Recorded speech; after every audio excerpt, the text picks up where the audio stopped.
Hello मेरे प्यार दोस्तों, प्यारे साथियों, क्या हालचाल, कैसे हैं आप लोग। आई होप कि मेरे सभी प्यारे साथी एकदम मस्त होंगे, स्वस्थ होंगे और अपनी पढ़ाई को अच्छे से कर रहे होंगे। तो मैं शुभम स्वागत करता हूं आप सभी का आज के हमारे वीडियो में। और आज के हमारे वीडियो का टॉपिक होने वाला है कि आज के हमारे इस वीडियो में हम देखेंगे ओम का नियम।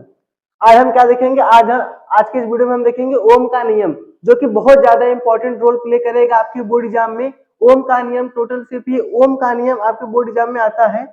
ये सिर्फ ओम का नियम आपके बोर्ड एग्जाम में आता है। टोटल कितने नंबर का आता है ये आता है आपके, ये आता है ओम का नियम 6 नंबर का आता है। ओम का नियम कितने नंबर का आता है? 6 मार्क्स का आता है। 6 मार्क्स का या फिर 4 मार्क्स का, 6 मार्क्स का या फिर 4 मार्क्स का आता है, यानी कि 6 नंबर या 4 नंबर का आता है। ये सिर्फ ओम का नियम और इसे प्रूव करने के लिए विधि। ओम का नियम क्या होता है, यहाँ पर देख रहे हैं हम, वही बराबर आई आर ये होता है। तो देखते हैं आखिर ओम का नियम होता क्या है, ओम कौन है, आखिर ओम ने अपना क्या नियम दिया है। तो चलिए बिना देरी के अपने क्लास को स्टार्ट करते हैं। सबसे पहले हम चलते हैं, यहाँ पर लिखा है हमारे पास ओम का नियम। यहाँ पर क्या लिखा है, ओम का नियम। अब हम समझते हैं कि ओम का नियम आखिर होता क्या है। देखिए ओम का नियम समझने से पहले आप लोग ये देखिए, हम यहाँ पर अभी आपके लिए कुछ बना रहे हैं। ओम का नियम समझने से पहले ये देखिए, जैसे सपोज कीजिए क्या है, हमारी एक कोई चालक तार है। हम क्या बना रहे हैं, एक चालक तार बना रहे हैं। कुछ इस प्रकार के चालक तार हैं, यहां से देखिएगा हम क्या बना रहे हैं, चालक तार बना रहे हैं। देखिए ये क्या है, हमारी लाइन है और इसका एक और लाइन हम ऐसे बना लेते हैं। हमें क्या बनाना है, चालक तार बनाना है। हमें क्या बनाना है, एक चालक तार बनाना है। हमने क्या किया, ऐसे चालक तार बना रहे हैं हम।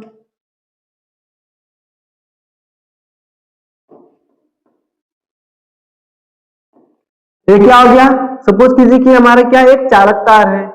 ये हमारे क्या है, एक चालक तार है, जिसमें जिसमें क्या हो रहा है, आई एम्पियर की धारा, जिसमें आई एम्पियर की धारा और भी वोल्ट का विभवांतर इसके सिरों के बीच, इसके सिरों के बीच, इसके सिरों के बीच भी वोल्ट का विभवांतर, इसके सिरों के बीच,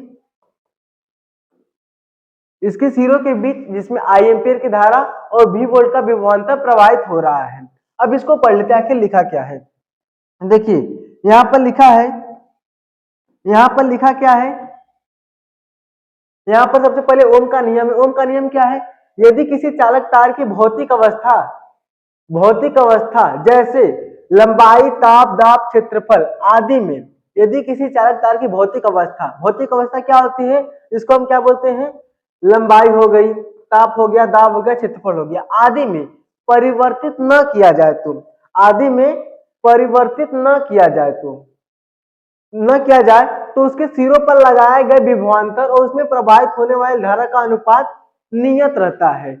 अब देखिए इसको समझिएगा, ये क्या कर रहा है कि यदि किसी चालक तार में, हमने सपोज किया हमारे क्या एक चालक तार है और इसकी भौतिक अवस्था जैसे इसकी लंबाई, यानी कि इसका लंबाई समझ लीजिए कुछ, इसका ये लंबाई है, और ताप, दाब, क्षेत्रफल आदि में परिवर्तित न किया जाए तो इसमें प्रवाहित, इसमें उसके सिरों पर लगाए गए विभवांतर, इसके सिरों पर लगाए गए विभवांतर और प्रवाहित होने वाली धारा का अनुपात नियत रहता है। जैसे देखिए विभवांतर हमारे क्या है, वी वोल्ट का विभवांतर है। विभवांतर हमारे क्या है, वी वोल्ट का विभवांतर है। ये हमारा क्या है, विभवांतर है। देखिए विभवांतर क्या है, वी वोल्ट का विभवांतर है, यानी कि हमारा क्या हो जाएगा, भी हो जाएगा। ये हमारा भी क्या हो गया, विभवांतर हो गया। और उसके बाद क्या बोले, आई धारा, धारा को हम किसे लिखते हैं, आई से लिखते हैं, तो यहाँ पर हम कैपिटल आई लिख ले रहे हैं। और इसके अनुपात, अनुपात बोल रहा है तो हम क्या करेंगे, इसको बटे में कर देंगे। देखिए विभवांतर और धारा, विभवांतर और धारा का अनुपात क्या आता है, नियत रहता है। नियत को हम यहाँ पर किसे रिप्रेजेंट करेंगे, आर से। नियत को हम लोग यहाँ पर आर से रिप्रेजेंट करेंगे। देखिए विभवांतर और धारा का अनुपात नियत रहता है, नियत को आर से, यानी नियतांक हो गया। आर क्या है हमारा, जहां पर लिखेगा उसके बाद हम यहाँ पर लिखेंगे, उसके बाद हम यहाँ पर क्या लिखेंगे, जहां आर, आर हमारा क्या है, लिखेंगे जहां, जहां, जहां आर आर क्या है हमारा, आर प्रतिरोध होता है, आर जहां आर प्रतिरोध है, और हाँ याद रखिएगा आर हमारा क्या है, प्रतिरोध है। प्रतिरोध भी होता है, प्रतिरोधकता भी होता है, विशिष्ट प्रतिरोध भी होता है, तो इसमें कंफ्यूज मत होइएगा। आर हमारा क्या है, आर हमारा प्रतिरोध है। अब यहाँ पर भी क्या है, भी विभवांतर होता है, चूंकि आपने यहाँ पर देखा, और आई क्या है हमारी, आई धारा है। अब देखिए आर हमारा क्या है, प्रतिरोध है, और ये हो गया हमारा ओम का नियम। ओम का नियम बस सिंपल सा आएगा 4 नंबर का, तो आप क्या कीजिएगा, ओम का नियम हेडिंग डालिएगा, फिर उसके बाद ये लिख दीजिएगा, या फिर आप अपने से बना सकते हैं।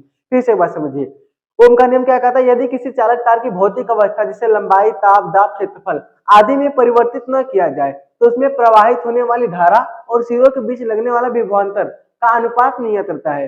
पहले आप सिरों के बीच लगने वाला विभवांतर और प्रवाहित होने वाली धारा का अनुपात नियत रहता है, ऐसे लिखेंगे तो आप ऐसे बना भी सकेंगे। और आर हमारा क्या हो गया, आर हमारा प्रतिरोध हो गया।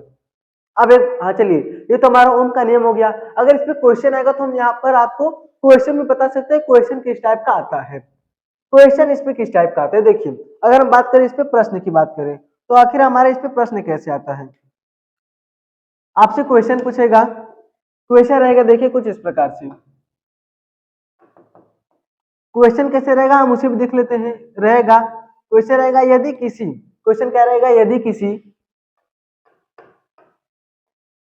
यदि किसी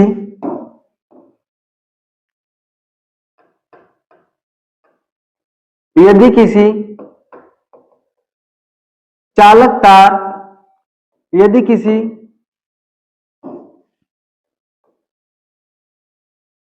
यदि किसी चालक तार में प्रवाहित धारा में प्रवाहित धारा 5 एम्पियर, यदि किसी चालक तार में प्रवाहित धारा 5 एम्पियर है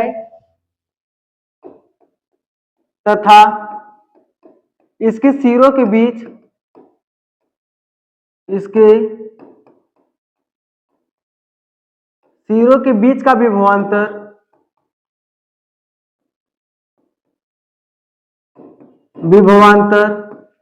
10 वोल्ट है। क्या है, 10 वोल्ट है। तो प्रतिरोध का मान बताइए, तो प्रतिरोध का मान बताइए।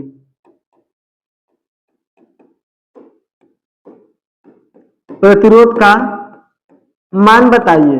अब आएगा आपसे इस टाइप का क्वेश्चन आएगा, प्रतिरोध का मान हमें बताना होगा। अब इस टाइप के क्वेश्चन को हम कैसे सॉल्व करेंगे उसे देख लीजिए। और जब ऐसा क्वेश्चन आएगा, जब क्या आएगा आपसे इस टाइप का क्वेश्चन आएगा,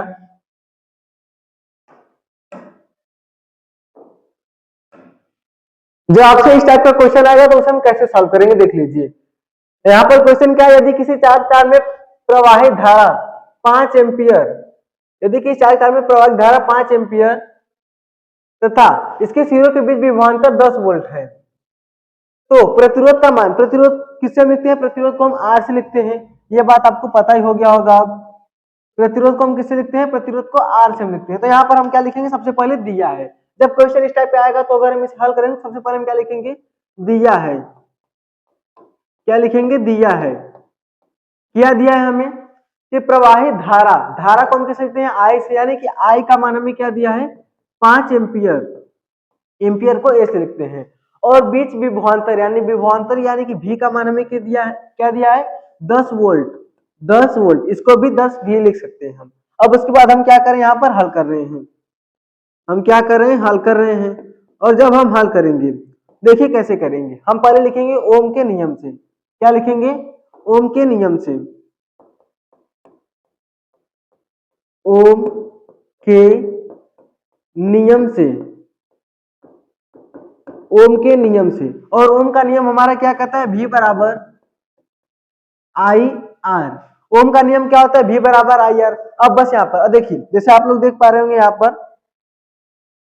यहाँ पर क्या था, आई बराबर बी आर, तो आप इसे ऐसे भी तो लिख सकते हैं, आप इसे ऐसे लिख सकते हैं। इस आई देखिए बटे में, तो इसका गुणा इधर कर, इसका गुणा आप क्या कीजिए, इधर कर दीजिए। तो V बराबर क्या आ जाएगा, V बराबर आएगा हमारा आई आर। V बराबर क्या आ जाएगा हमारा, आई आर। और ये हमारा क्या हो गया, ओम का नियम अगर हम इसे ऐसे लिख सकते हैं तो हम इसे ऐसे भी लिख सकते हैं। अब देखिए, अब हमारा ओम का नियम क्या हो गया, V बराबर आई आर। यहाँ पर V का मान और I का मान रख दीजिए। आपका R का मान हमें यहाँ पर निकालना है। R का मान हमें निकालना है, तो R का मान भी हमारा आ जाएगा। R का मान क्या करना है, हमें यहाँ पर निकालना है। तो R का मान हमारा क्या आ जाएगा, R का मान हमारा क्या आ जाएगा, यहाँ से देखिएगा B का मान कितना है, 10 दिया है, तो B का मान हम क्या रखेंगे, 10 रख देंगे बराबर। अब उसके बाद I का मान क्या है, 5 है, तो 5 रख दिए, मल्टीप्लाई क्या है, R है। यानी कि अगर हम R का मान निकाल तो R का मान हमारा क्या आएगा, 10/5। और क्या होगा, इससे कट जाएगा, कितनी बार में कटेगा, 2 बार में। यानी कि R का मान क्या आ गया, 2 ओम आ गया। और प्रतिरोध का मात्रक क्या होता है, ओम होता है, इस बात को आप लोग याद रखिएगा। तो हमारा R यानी कि प्रतिरोध क्या हो गया, 2 हो गया। तो अतः इसमें प्रवाहित होने वाली धारा इसमें प्रतिरोध का मान क्या होगा, हमारा 2 ओम होगा। और ये हमारा क्या हो गया, आंसर हो गया। ये हमारा क्या हो गया, आंसर हो गया। देखिए ओम का नियम क्या होता है वो हमने आपको बताया, और इस पे किस टाइप के क्वेश्चन आते हैं वो भी हमने आपको बता दिया। तो आप लोग को क्लियर हो गया होगा कि ओम का नियम क्या होता है। एक बार फिर से देख लेते हैं हम लोग ओम का नियम क्या होता है। ओम का नियम देखिएगा, इसका हम थोड़ा सा ओवरव्यू देख लेते हैं। ओम का नियम क्या है, देखिए ओम का नियम क्या है, यदि किसी चार्ज तार की भौतिक अवस्था जैसे लंबाई, ताप, दाब, क्षेत्रफल आदि में परिवर्तित न किया जाए तो उसके सिरों पर लगाए गए विभवांतर और उसमें प्रवाहित होने वाली धारा का अनुपात नियत रहता है। और उसको हम कैसे लिखते हैं, V बराबर आई ऐसे लिखते हैं, जहां पर हम इसे ऐसे भी लिख सकते हैं। और देखिए ये हमारी क्या है, चालक तार है, और इसमें V विभवांतर, इसके सिरों के बीच V विभवांतर लग रहा है, और I एम्पियर की धारा प्रवाहित हो रही है। अब देखिए जैसे सपोज कीजिए, अब यहाँ पर एक चीज और आप लोग देख लीजिए क्या कर रहा है। अगर इसमें V विभवांतर की धारा और I V विभवांतर का बोल, जिसके सिरों के बीच V विभवांतर का बोल। अब जैसे देखिए हमने सबसे पहले क्या किया कि हमने मान लिया कि कोई हमारा चालक तार है, उसमें हमने 10 वोल्ट का हमने विभवांतर, उसमें इसके सिरों के बीच 10 वोल्ट का विभवांतर हमने लगाया। और जो हमारी धारा थी वो क्या थी, हमने 5 एम्पियर का धारा प्रवाहित किया। तो जो हमारा आ गया, ये हमारा 2 आ गया। अब उसके बाद हमने क्या किया ना कि इसमें विभवांतर बढ़ा देते हैं। सपोज कीजिए कि अगर हम इसमें विभवांतर बढ़ाएं, विभवांतर हमारा क्या है, पहले 10 था, अगर हम विभवांतर बढ़ा देते हैं, हम क्या करते हैं विभवांतर को, अगर हम यहाँ पर क्या करें, विभवांतर को 20 कर दें, 20 वोल्ट का विभवांतर, तो इसमें धारा क्या होगा, तो इसमें धारा हमारा 10 एम्पियर का हो जाएगा, बराबर में क्या आएगा, 2 आएगा। अब आप सोच रहे हैं कि हमने बराबर क्यों किया, क्योंकि यहाँ पर लिखा है ना अनुपात नियत रहता है, तो ये अनुपात क्या रहेगा, हमारा नियत रहेगा। यहाँ पर भी 2 आया और यहाँ पर भी 2 आया है, और अनुपात हमारा नियत रहता है। और ये कब होगा, जब इसके लंबाई, ताप, दाब, क्षेत्रफल यानी कि भौतिक अवस्था में कोई भी परिवर्तन न किया जाए तब। तो आई होप कि आप लोग को क्लियर हो गया होगा कि क्या होता है हमारा ओम का नियम, और इस पे क्वेश्चन किस टाइप का आता है। तो मिलते हैं आपसे किसी अगले वीडियो में। अगर आपको क्लास अच्छा लगा होगा तो आप लोग एक बार कमेंट जरूर कीजिएगा, और अगला वीडियो किस टॉपिक पर होगा वो आप लोग जरूर बताइएगा। मिलते हैं आपसे किसी अगले वीडियो में, तब तक के लिए धन्यवाद।